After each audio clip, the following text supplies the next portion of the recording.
Hello दोस्तों, अगर आपने बी फार्मा अपनी कंप्लीट कर ली है, एम फार्मा कंप्लीट कर ली है, फार्म डी कंप्लीट कर ली है और अभी आप अपने कॉर्पोरेट जॉब को ढूंढने में स्ट्रगल कर रहे हैं, तो आप बिल्कुल सही जगह पे हैं।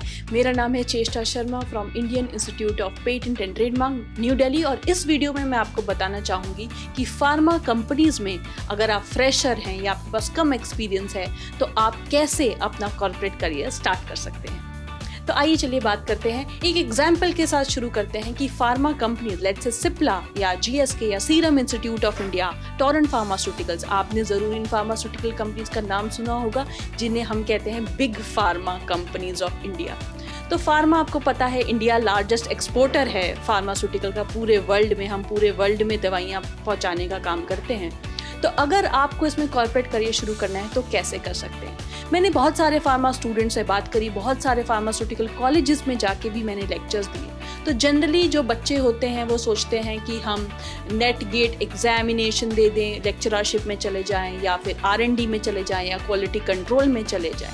तो लेकिन अगर आपको रिसर्च में काम नहीं करना है, आपको लैब में खड़े होकर काम नहीं करना है, आपको एज अ फॉर्मुलेशन साइंटिस्ट नहीं काम करना है, लेकिन आपको कॉर्पोरेट करियर चाहिए फार्मा इंडस्ट्री में, तो एक पेटेंट के अंदर, पेटेंट इंडस्ट्री के अंदर आप एक बहुत अच्छा करियर बना सकते हैं। तो शुरू करते हैं एक एग्जाम्पल के साथ। लेट्स से आप सिप्ला में काम कर रहे हैं, तो सिप्ला जैसी कंपनीज में एक पेटेंट और IPR का एक यूनिट होता है।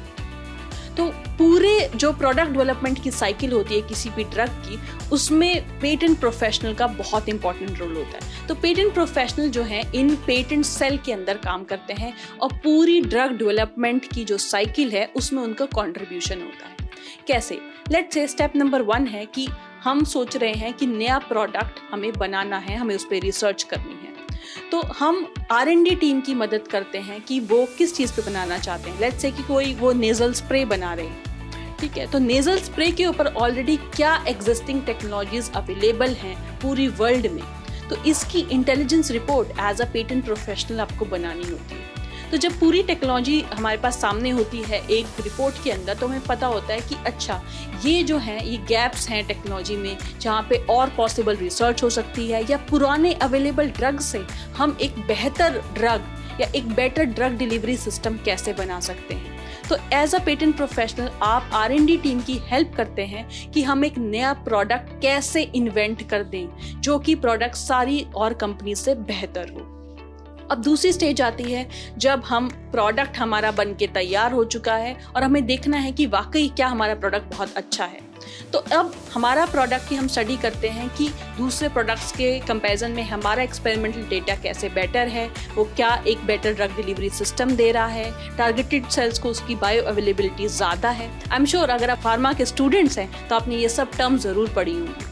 तो अब जब आपके पास एक्सपेरिमेंटल डेटा आ जाता है रिसर्च टीम से, तो आप एक एस्टैब्लिश करते हैं पेटेंटेबिलिटी ओपिनियन का।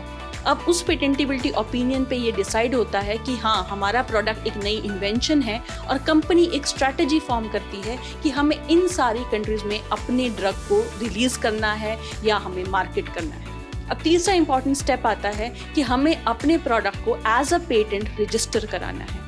अब जब आपके हाथ में नया प्रोडक्ट है, आपकी पेटेंटेबिलिटी ओपिनियन पॉजिटिव है, तो आप एक बजट रिलीज कराते हैं मैनेजमेंट टीम से, और जो दुनिया की सारी कंट्रीज हैं जिनमें आप प्रोडक्ट लॉन्च करना चाहते हैं उसमें पेटेंट रजिस्ट्रेशन के लिए अप्लाई करते हैं थ्रू पेटेंट। डॉक्यूमेंट्स आपको बनाने होते हैं, पेटेंट ऑफिस में सबमिट करने होते हैं और उसका पूरा जो प्रोसीजर है 3 साल का, उसको आपको फॉलो थ्रू करना होता है ताकि आपका प्रोडक्ट रजिस्टर हो जाए USA में, ऑस्ट्रेलिया में, जापान में, और आपकी कंपनी की मोनोपोली इन सारी मार्केट्स में एस्टैब्लिश हो जाए। जब आपका पेटेंट मिल जाता है, ग्रांट हो जाता है, तो 20 साल की मोनोपोली आपको मिलती है।